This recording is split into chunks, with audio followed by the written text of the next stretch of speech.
when someone says, I feel hungry, it's as if they assume that everyone knows what that means. But for some people it might mean I'm feeling dizzy, and for some people it might mean I'm feeling angry, and for some people it might mean I'm feeling empty, and for some people it might mean I'm feeling tired or something else. We experience different things. And the perhaps very difficult to believe truth is that none of these things are hunger. Okay, none of these things are your body actually wanting food. Now, this is hard to believe for a very good reason. And the reason is that everybody here has experience, 20-some, 25 to 50 plus years of experience of having whatever that symptom is, or a series of symptoms is, eating and seeing the symptoms go away. There seems to be lots of evidence that you were hungry because eating made the symptoms go away. Okay? However, this is unfortunately not particularly good logic. I mean, it's understandable why you would make that connection. And especially when everything in our culture supports this idea. Everyone has similar experiences, okay? But this is not hunger, okay? So if it's not hunger, why do these symptoms go away when we eat?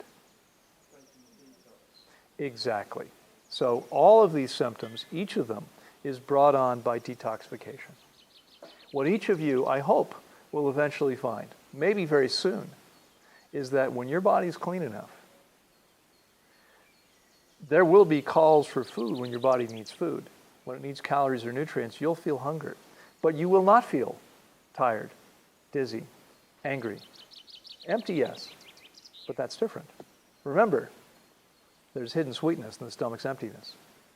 Okay? What happens, the reason why people are afraid of it, as Barbara was saying, people are afraid of it. The reason why is because for most people, when the stomach feels empty, they start to not feel very good. Why? Because as soon as the body's not having to process food, it's able to put its energy into detoxification in a much more powerful way than it can when it is having to process food. So what a lot of people do is they keep the body processing food all the time.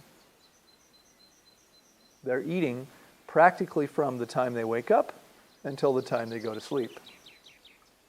I actually had a client a few years ago that told, when we first started work, she said, well, when I wake up at night, 4 or 5 times a night, I eat something. Her body literally never had a chance to rest. Remember that processing food, forgetting about the things that we can make the body do, like run 100 miles today, and when we're looking at the body's natural processes, there's nothing that requires more energy than processing food through the system. Okay, the processes of digestion, absorption, assimilation, and elimination together require more energy than anything else, including your brain. So that's one of the reasons that fasting is so powerful. Your body's not having to do that. Okay? But when we skip a meal and feel bad, it's because the body, for some people, for many people this doesn't happen very often. They skip a meal. They ensure that it doesn't. But if it happens, then they experience something they rarely experience, and that is the body detoxifying at a significant rate while they're awake or beginning to. Because for many people, this only happens while they're asleep, while their body's not processing food, which is why we wake up with bad breath or a coated tongue, stinky armpits. Your body's been detoxifying overnight because you've been fasting. It's a short fast, but many cultures recognize that this is a fast. And so in the morning, we have break fast, desayuno, stop fast. Okay? It's French, right? It's very similar. I don't remember it. I don't speak French, but same thing, right? Yeah.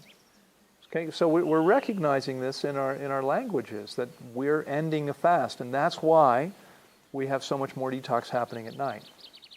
But you want to be really clear. that these symptoms are not your body wanting food. But beyond that, not only are they your body not your body wanting food, they're your body not wanting food. Was that confusing? Okay? I mean, if your belly could speak to you, if your body could speak to you in your language, let's say English for now, if your body could speak English, it would say, when it was growling or empty or whatever, it might say, hey, please don't feed me. Please don't put food in there right now.